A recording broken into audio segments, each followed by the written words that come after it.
Hey guys, how's it going? I think I might have gotten disconnected there for a second. Leon Kurita-Goudlock here, broadcasting vlog number 11. I'm at home in Westchester right now, New York. It's 5:21 in the morning.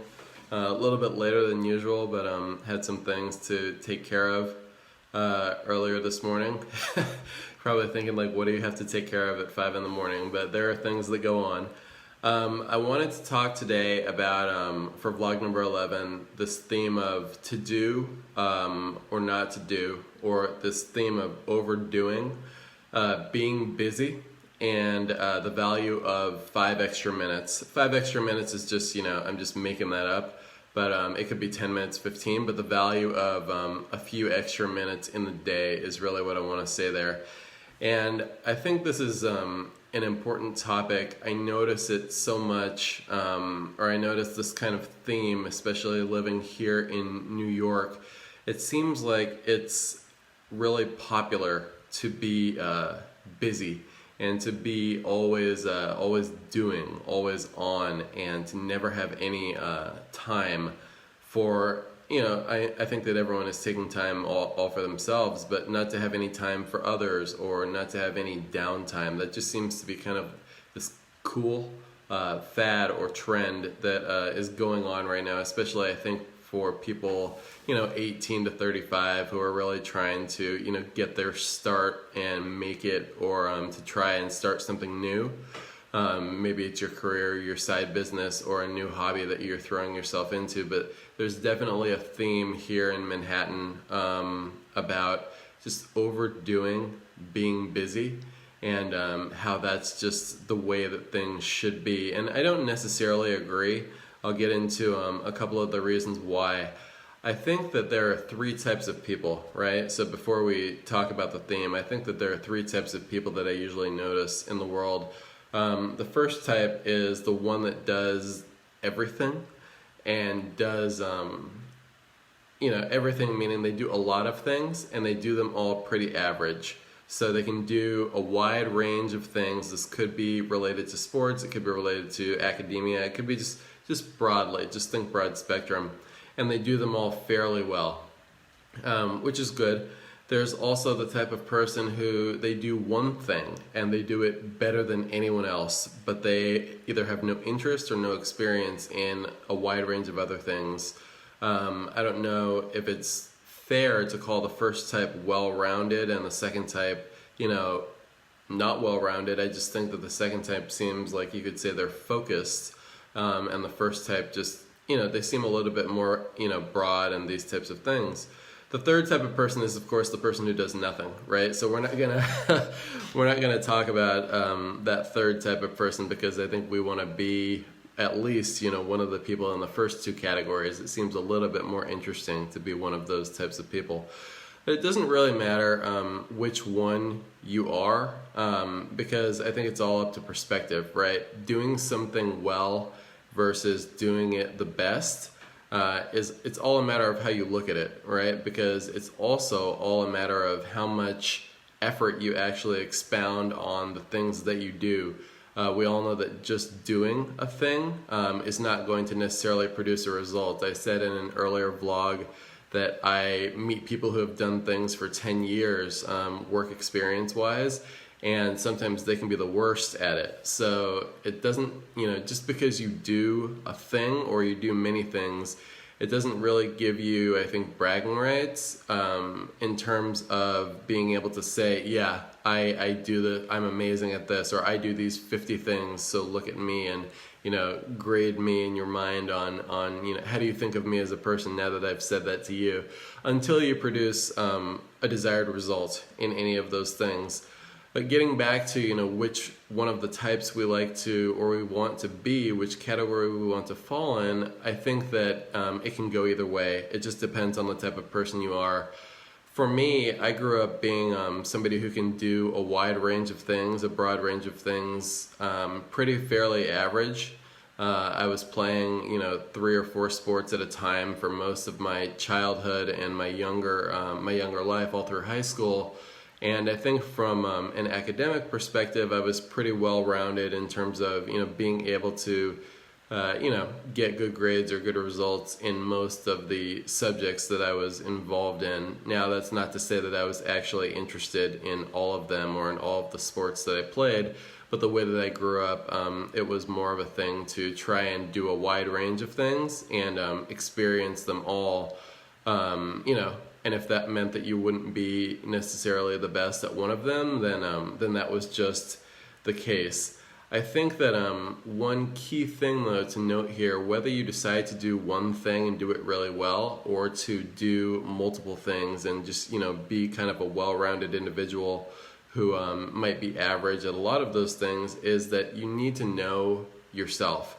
So it doesn't do any good to go too deep on one thing or to go too broad on a bunch of things if the only end result, because you didn't respect the process, for example, is that you're going to get tired, crash and burn, and and that could lead to causing you to want to give up earlier than you would have if you had gone about either that one thing or those 10 things in the right way, respecting the process and making sure to kind of optimize along the way and get it done the right way. If you are too busy, this happens rarely for me. It's happened once or twice and it's been very noticeable.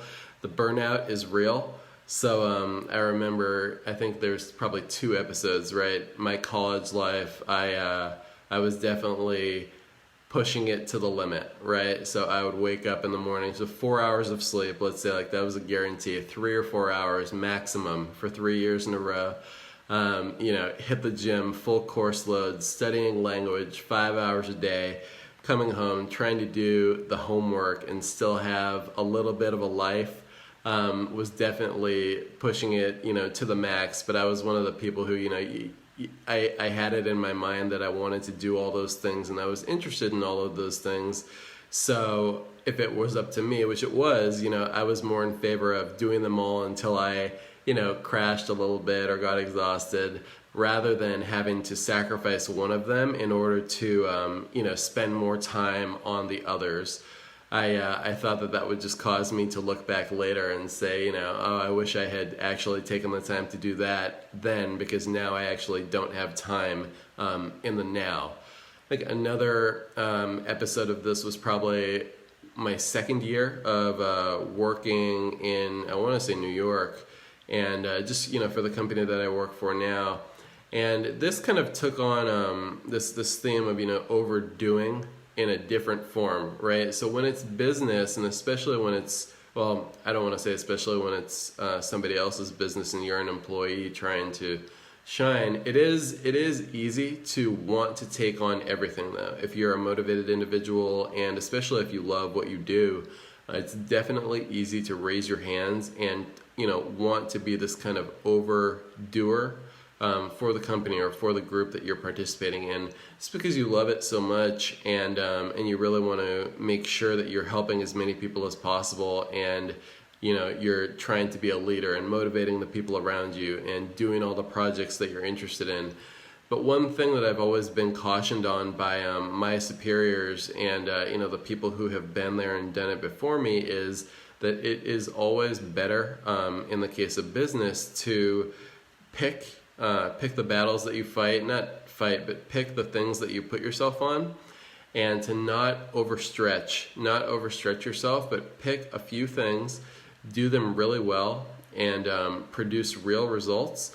And then perhaps that will lead you down the path of being able to take on more, but in a different form. Maybe it's more of a leadership role and less executional, or maybe it's something where you can be peripherally involved in a project, but you don't need to be directly responsible for the whole thing. So you can still kind of get the satisfaction of being a part of it, but you don't have to lead every single thing. I think that was very key for me to realize, and I think that I've done a good job of realizing it in the past year and a half or so. It's definitely better to be able to do a couple of things and say that you got the result that the business was looking for, or that you needed to get, rather than you tried a bunch of things and you were trying so hard, and that's the most important thing, but you couldn't produce a result. So in the business context, rather than in the more personal social context, I would say that it's a little bit more skewed towards being beneficial if you are more cautionary in terms of how much you take on. I like to kind of think of it as how we improve at the gym, right? So again, with the gym analogies, I know, but for example, if you're doing weight training, you go in on the first day, you're not gonna put 2 plates or 1,000 pounds, I'm just making that number up, but unless somebody out there can lift 1,000 pounds, I'm not sure, onto the bar and lift it up on the first day. You really have to, and you're not going to do all body parts on the same day every day. You need to have a routine, respect the process, understand how you're growing and developing through each day of doing a thing, so that you don't go too fast, but you also don't get comfortable and go static and not improve at all.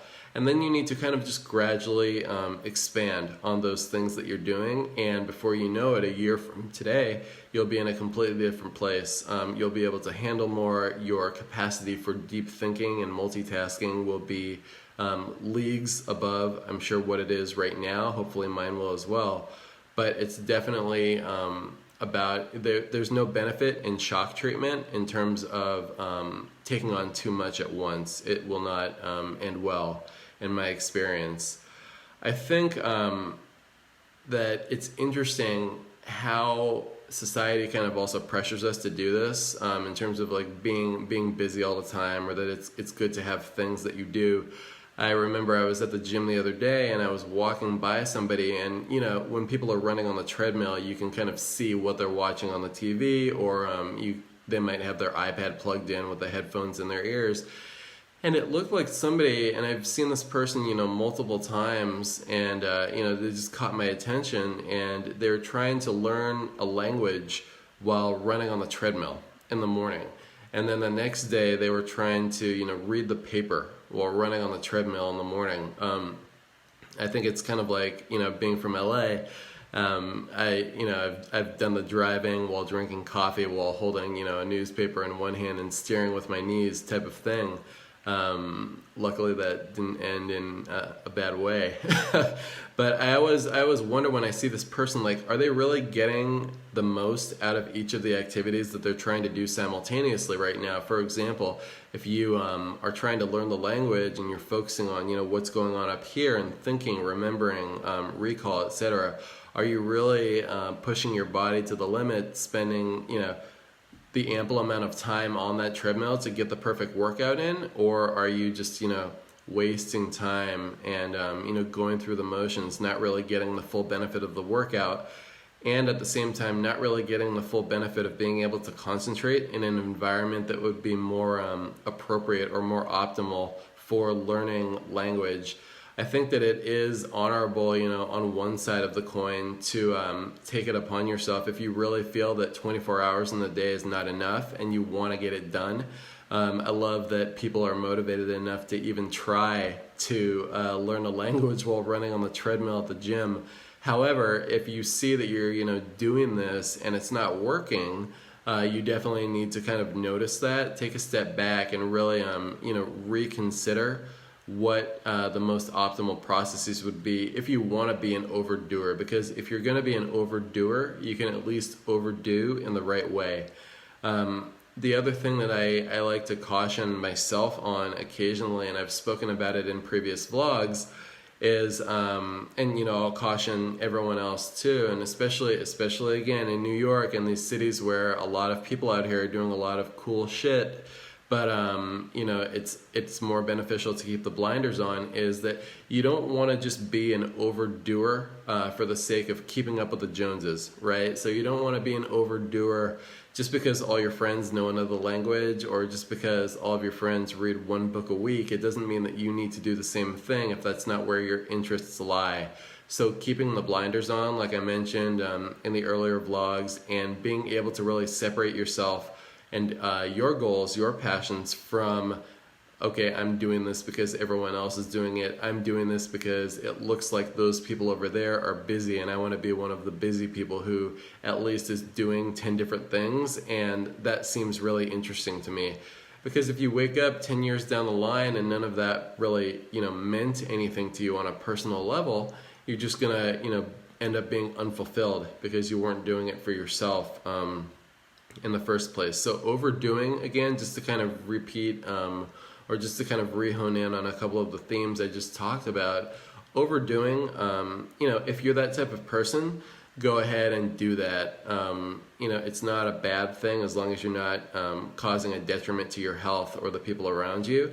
But if you're going to overdo, think really carefully about what you're overdoing on. So is this something you're interested in? Are all of these things being done the right way? So respecting a process, having a routine, and optimizing can really help you if you are an overdoer.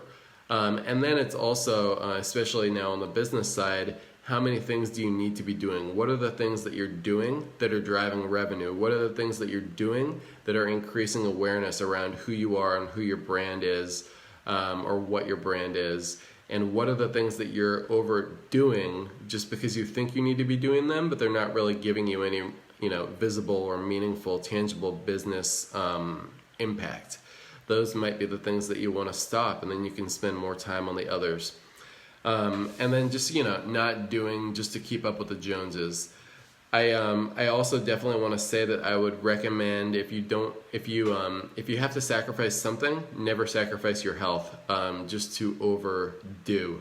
I think that, I know that these permanent lines under my eyes, they might be genetic, or they might be just the result of sleeping 3 to 4 hours a day for the past 10 years, just because that's, the way I decided to do the last 10 years. But I would definitely recommend not sacrificing health, because if you're not healthy, you can't overdo. You might not be able to do anything ever again. So if you love to be a doer, and if you love life and have passion for what you're doing, always put your health first. The other thing that I would recommend not sacrificing for in favor of overdoing is family and the people who are around you supporting you, because the motivation to be an overdoer or an overachiever, somebody who goes really deep on one thing or broad on a bunch of things, unless you're extremely self-motivated, I happen to be, but if you're not, then I think that a lot of the key motivation that it takes to do things comes from the loved ones around you, from your friends, from your family. So overdoing and sacrificing that in the process is definitely going to be counterproductive for you in reaching your goals. So being cognizant of that. And then the last thing I wanted to kind of give to you guys today was this thing about 5 minutes, right? So taking 5 minutes. This is definitely something that helped me on the road to kind of becoming a little bit more of a patient person, and to kind of being able to reframe throughout my day and take a step back and think about what I'm doing in the middle of a process, optimize and do it well. Is this thing about 5 minutes. I try to take 5 minutes at least 3 times a day in a quiet place. And when you're at work, that might be in the bathroom. I don't know. It's up to you where that is. It might be in a conference room, something like that. In the morning, it can be at your house. Same thing with at night. Take 5 minutes and just breathe. I know it sounds weird. I know it might not sound, you might laugh at that. I'm not going to say meditate. I'm just going to say breathe, because I think that meditation, I'll talk about that in another vlog, but meditation means different things for all people. But if you just take 5 minutes, when you start, it will seem like an eternity. If you've never done this before, if you take 5 minutes and just take the deepest breaths that you can for an entire 5 minutes, and try to think about nothing. When I'm doing this, I close my eyes, 5 minutes, big deep breaths, and I try to just picture, black or white or just like a solid color in my mind. Nothing else. I'm not thinking about a person. I'm not thinking about, money. I'm not thinking about the job. I'm not thinking about my house. I'm just thinking about nothing, and trying to kind of separate myself from the universe just for those 5 minutes. When you open your eyes at the end of that 5 minutes, you're going to be so calm and so recollected, I think, and you'll find that it's really easier to get right back into that thing that you were doing or overdoing. and focus again and keep at it. This is definitely key because when you're doing a lot of things, especially, it's easy to get them jumbled in your mind. And this thing with multitasking and whether it's actually good or it's not so good, this is where it comes from, because when you get busy and, cortisol, stress, all of these, mental synapses that they kind of just, everything is firing, and you won't even notice it, but you won't be performing as well as you should be. You might notice that you haven't taken a breath in the last 30 seconds because you're so tense at your desk trying to do 10 things at once and get them done. Or you'll just be burned out. So taking 5 minutes 1 to 3 times a day to just reframe, recenter, realign with yourself and reground yourself to whatever you're doing that day is key, especially if you want to be an overdoer. So just remember, take this in with you to work today and think about it, especially when you're taking on new things at the job, or take it with you, to the gym and beyond from there, just to help you remember to always make sure that you're doing things for yourself. And if you are going to be an overdoer, to make sure that you optimize your processes, you create routines to make it easy to overdo and to do as much as possible. And then at the end of the day, make sure that you're doing it for yourself and that you always take time to recenter, reframe, and recollect yourself so that you can stay in the right frame of mind as you overdo throughout the day. So for all the rest of you doers out there, I think it's almost 6 o'clock in the morning here, so let's get outside and get to doing, okay? I'll see you all tomorrow. Bye.